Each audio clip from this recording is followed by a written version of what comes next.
the Cask of Amontillado.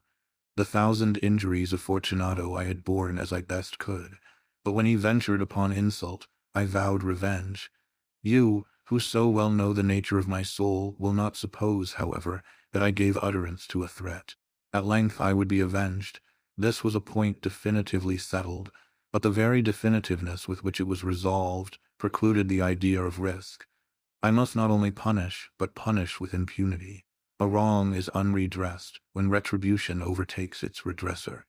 It is equally unredressed when the avenger fails to make himself felt as such to him who has done the wrong. It must be understood that neither by word nor deed had I given Fortunato cause to doubt my good will. I continued, as was my wont, to smile in his face, and he did not perceive that my smile now was at the thought of his immolation. He had a weak point, this Fortunato, although in other regards he was a man to be respected and even feared. He prided himself on his connoisseurship in wine. Few Italians have the true virtuoso spirit. For the most part their enthusiasm is adopted to suit the time and opportunity, to practice imposture upon the British and Austrian millionaires. In painting and gemmery, Fortunato, like his countrymen, was a quack, but in the matter of old wines he was sincere. In this respect I did not differ from him materially. I was skillful in the Italian vintages myself, and bought largely whenever I could. It was about dusk, one evening during the supreme madness of the carnival season, that I encountered my friend. He accosted me with excessive warmth, for he had been drinking much. The man wore motley. He had on a tight-fitting, party-striped dress, and his head was surmounted by the conical cap and bells. I was so pleased to see him that I thought I should never have done wringing his hand. I said to him, "My dear Fortunato, you are luckily met. How remarkably well you are looking today. But I have received a pipe of what passes for Amontillado, and I have my doubts." "How?" said he. "Amontillado, a pipe, impossible, and in the middle of the carnival." "I have my doubts," I replied, "and I was silly enough to pay the full Amontillado price without consulting you in the matter. You were not to be found, and I was fearful of losing a bargain. Amontillado, I have my doubts. Amontillado, and I must satisfy them. Amontillado, as you are engaged, I am on my way to Lucchesi. If anyone has a critical turn, it is he. He will tell me. Lucchesi cannot tell Amontillado from sherry, and yet some fools will have it that his taste is a match for your own. Come, let us go. Whither? To your vaults. My friend, no. I will not impose upon your good nature. I perceive you have an engagement. Lucchesi. I have no engagement. Come. My friend, no, it is not the engagement, but the severe cold with which I perceive you are afflicted. The vaults are insufferably damp. They are encrusted with nitre. Let us go, nevertheless. The cold is merely nothing. Amontillado, you have been imposed upon, and as for Lucchesi, he cannot distinguish sherry from Amontillado. Thus speaking, Fortunato possessed himself of my arm. Putting on a mask of black silk, and drawing a roquelaire closely about my person, I suffered him to hurry me to my palazzo. There were no attendants at home. They had absconded to make merry in honor of the time. I had told them that I should not return until the morning, and had given them explicit orders not to stir from the house. These orders were sufficient, I well knew, to ensure their immediate disappearance, one and all, as soon as my back was turned. I took from their sconces 2 flambeaux, and giving one to Fortunato, bowed him through several suites of rooms to the archway that led into the vaults. I passed down a long and winding staircase, requesting him to be cautious as he followed. We came at length to the foot of the descent, and stood together on the damp ground of the catacombs of the Montresors. The gait of my friend was unsteady, and the bells upon his cap jingled as he strode. "The pipe," said he. "It is farther on," said I, "but observe the white webwork which gleams from these cavern walls." He turned towards me, and looked into my eyes with 2 filmy orbs that distilled the rheum of intoxication. "Nitre?" he asked at length. "Nitre," I replied. "How long have you had that cough?" "Ugh, ugh, ugh, ugh, ugh, ugh, ugh, ugh, ugh, ugh." My poor friend found it impossible to reply for many minutes. "It is nothing," he said at last. "Come," I said with decision, "we will go back. Your health is precious. You are rich, respected, admired, beloved. You are happy, as once I was. You are a man to be missed. For me it is no matter. We will go back, you will be ill, and I cannot be responsible. Besides, there is Lucchesi. Enough, he said. The cough is a mere nothing, it will not kill me. I shall not die of a cough. True, true, I replied. And indeed, I had no intention of alarming you unnecessarily, but you should use all proper caution. A draught of this medoc will defend us from the damps. Here I knocked off the neck of a bottle which I drew from a long row of its fellows that lay upon the mould. Drink, I said, presenting him the wine. He raised it to his lips with a leer. He paused and nodded to me familiarly while his bells jingled. I drink, he said, to the buried that repose around us, and I to your long life. He again took my arm, and we proceeded. These vaults, he said, are extensive. The Montresors, I replied, were a great and numerous family. I forget your arms. A huge human foot door in a field azure. The foot crushes a serpent rampant whose fangs are embedded in the heel. And the motto, Nemo me impune licessit. Good, he said. The wine sparkled in his eyes and the bells jingled. My own fancy grew warm with the medoc.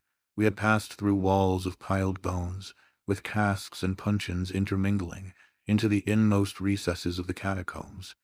I paused again, and this time I made bold to seize Fortunato by an arm above the elbow. The nitre, I said, see, it increases. It hangs like moss upon the vaults. We are below the river's bed. The drops of moisture trickle among the bones. Come, we will go back ere it is too late. Your cough. It is nothing, he said. Let us go on, but first, another draught of the medoc.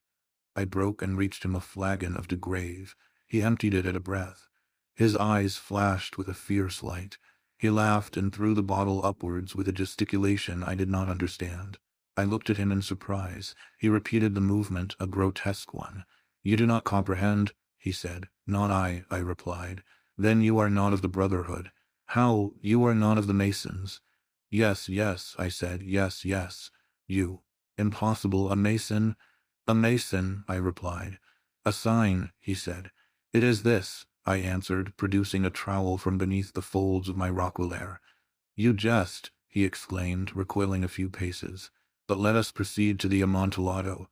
Be it so, I said, replacing the tool beneath the cloak, and again offering him my arm. He leaned upon it heavily. We continued our route in search of the Amontillado. We passed through a range of low arches, descended, passed on, and descending again, arrived at a deep crypt, in which the foulness of the air caused our flambeaux rather to glow than flame. At the most remote end of the crypt, there appeared another less spacious. Its walls had been lined with human remains, piled to the vault overhead, in the fashion of the great catacombs of Paris. 3 sides of this interior crypt were still ornamented in this manner. From the fourth the bones had been thrown down, and lay promiscuously upon the earth, forming at one point a mound of some size. Within the wall thus exposed by the displacing of the bones, we perceived a still interior recess, in depth about 4 feet, in width 3, in height 6 or 7.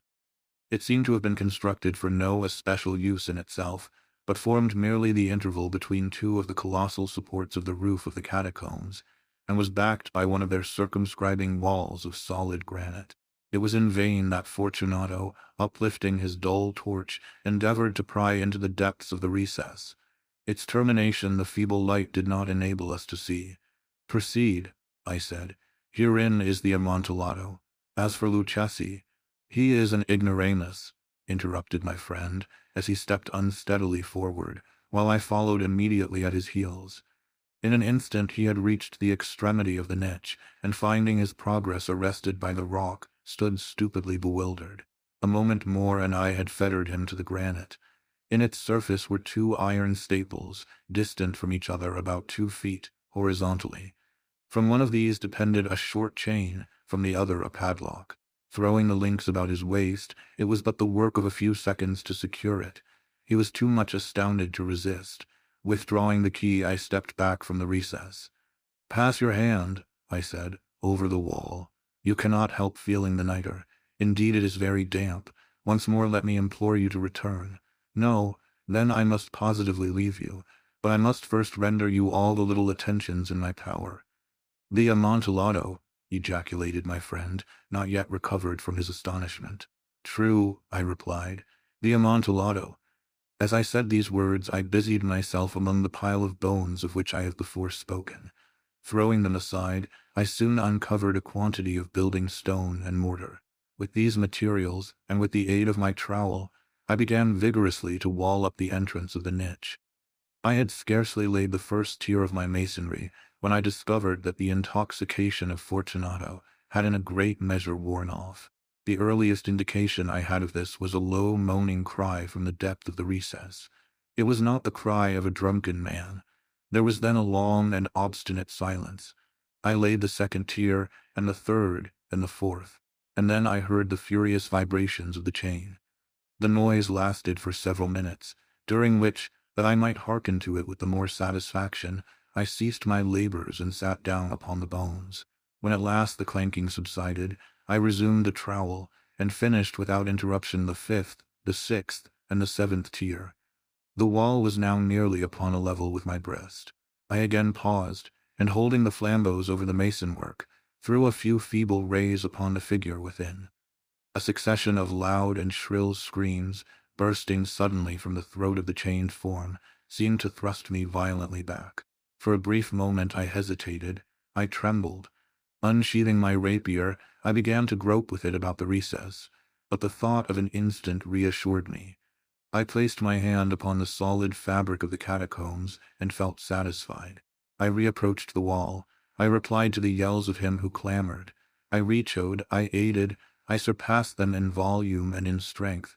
I did this, and the clamorer grew still. It was now midnight, and my task was drawing to a close. I had completed the 8th, the 9th, and the 10th tier. I had finished a portion of the last and the 11th. There remained but a single stone to be fitted and plastered in. I struggled with its weight. I placed it partially in its destined position.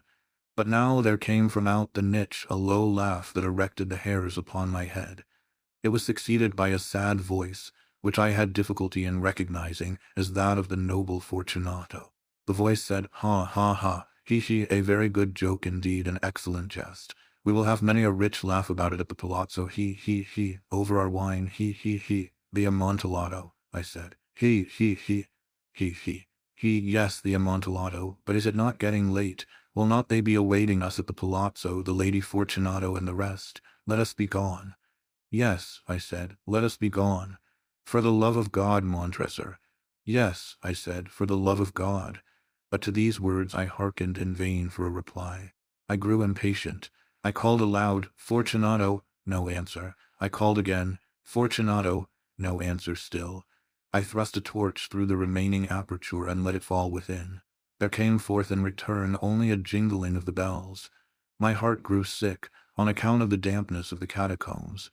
I hastened to make an end of my labor. I forced the last stone into its position. I plastered it up. Against the new masonry, I re-erected the old rampart of bones. For the half of a century, no mortal has disturbed them. In pace requiescat.